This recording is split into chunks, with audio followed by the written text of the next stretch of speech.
Welcome to the Coach's Corner. Hi, I'm Frank Barbahan, and I'll be your discipleship coach for this week with your permission.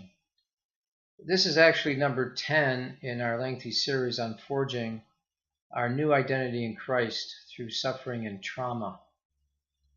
Part of the reason this is on the lengthier side is that we need various skills in order to usher in the first fruits of our new identity.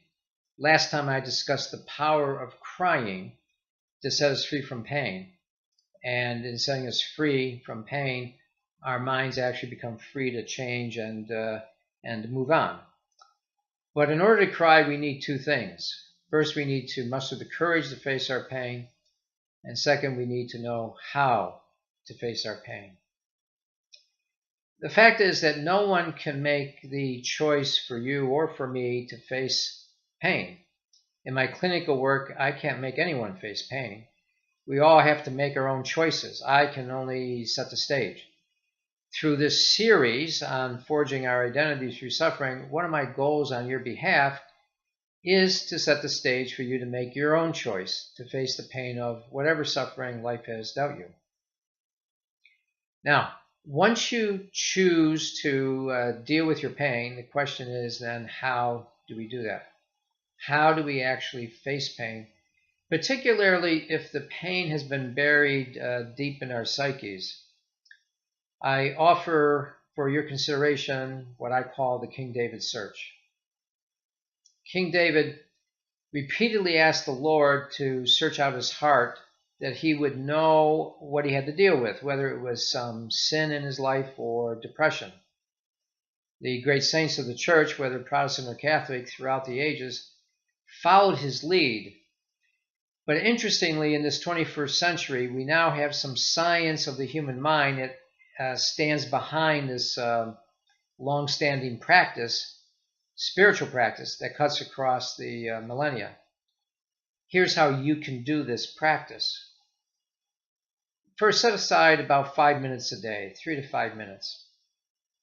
Now, some clients, when I give them this recommendation, they initially groan to me that life is already too busy. But I point out that, no one is ever too busy for their chemotherapy. No one is ever too busy for their insulin injections. No one is too busy for those things. So if you're taking seriously your own choice to face the pain that's in you, then you'll make the time.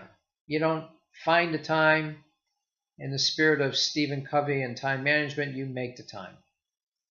Besides, frankly, whenever people talk that way, it's an excuse so they can keep running from themselves. In that 5 minutes, here's what I advise you do. First, you want to find a quiet place. That's so that you're not distracted from the flow of information in your own mind. Second, close your eyes. Why? Because for people who are sighted from birth, most of their memories are consolidated visually. Third, I want you to pray that the Spirit of God searches your heart in order to discover the actual memories that carry your pain. And finally, you wait upon the Lord and your heart for the flow of memories.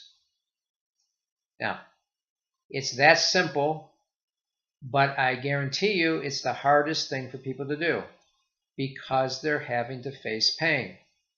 So guess what your mind will do to protect you from the pain when you do this? It's going to block the memories. Your mind may go blank, blackness may fill your mind, or you might see colors.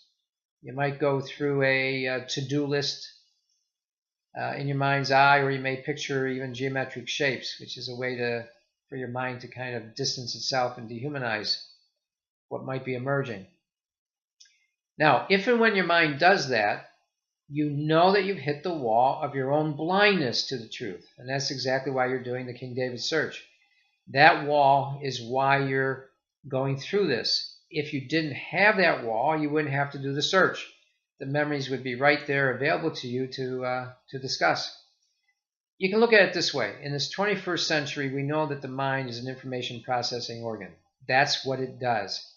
Your very identity is a configuration and a dynamic flow of information that makes you you.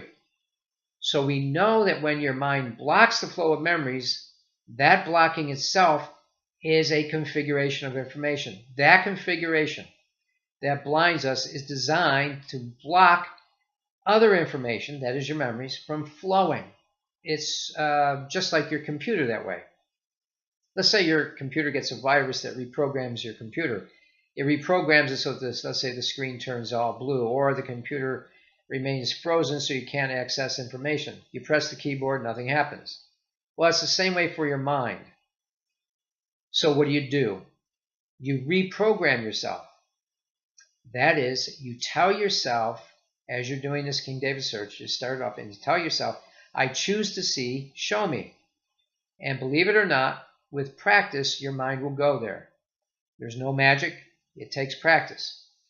The great saints of the church knew that intuitively. But with practice, your mind will break through the barrier and access the memories. Well, if you have any comments or questions, feel free to blog me or email me at frank@peakperformancediscipleship.com, frank@peakperformancediscipleship.com, and I'll see you next time.